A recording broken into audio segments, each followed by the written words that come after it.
Hey guys, it's Roscoe, and on the Spacecraft today we're going to compare our space shuttles, the Atlantis versus the Moonraker 6 from James Bond. I've done a little bit of sleight of hand to make them appear the same size, but this is much smaller in actuality than this one.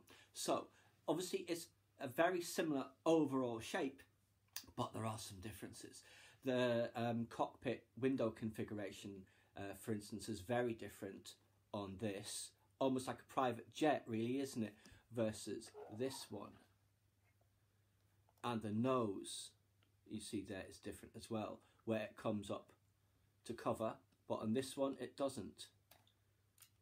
Now it's funny, there's various other space shuttles in sci-fi. I'm thinking here particularly of the Buck Rogers TV show and the one that he gets frozen in, and they're all just a little bits of variants of this. Even in Armageddon, I think they had updated versions of this, and of course in that great movie Life Force, the Churchill is another variant of this. But yes, so I'll just see the engines, a little bit of white out on this because of the lighting in here, unfortunately. You see the engine configuration there, the three main engines and the two boosters at the top.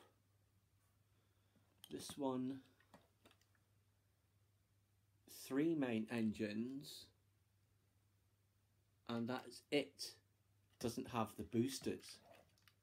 And on here, because it has those boosters, it's much more pronounced, the engine nacelle shape at the top, just underneath the wing, versus on this one. Now, here they are about the same size. You see those window differences very clearly there, and also the engine configuration as well. And see the tail. Ooh. Yes, very similar. I think this one is a little bit more angled.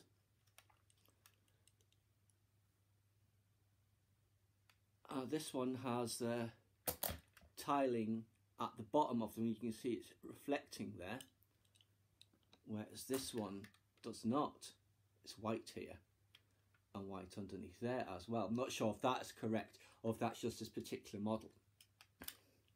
And this one has what appears to be the escape hatch, I think, whereas this does not have anything like that at all.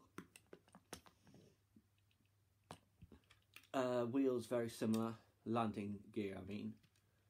You can see on there and on here. Let's see, that one just needs to come out, I think. No. See, it actually is on a slight angle down, like so, not like this. Whereas this is also a slight angle down. But yes, very, very nice indeed. So let's just have another look at them here. When they're both essentially full size. Now this is it in actuality. This is actually not so far off the Dream Chaser size versus the Space Shuttle. And the Dream Chaser should be launching in the next year or so, the cargo variant of it. But yes, always good to have space shuttles, even as we're highly inefficient. And John Crichton's capsule in Farscape, the Farscape module, is basically as a Dream Chaser. So that design does still live on in later iterations. But yes, fictional space shuttle, and how many of them were there? There must have been at least a dozen, plus all of the ones that the Americans sent up with all their soldiers in, because you can launch that fast, that many space shuttles. It doesn't cost billions and billions of dollars to launch all of those space shuttles, but I guess Mr. Drax wouldn't care about the cost if he's repopulating the planet. But yes, there you go guys, just a little comparison of our space shuttles, the Atlantis and the Moonraker 6. Please subscribe to my channel if you enjoyed this content. Leave me a comment or suggestion for a common topic you'd like to see discussed, or like the video.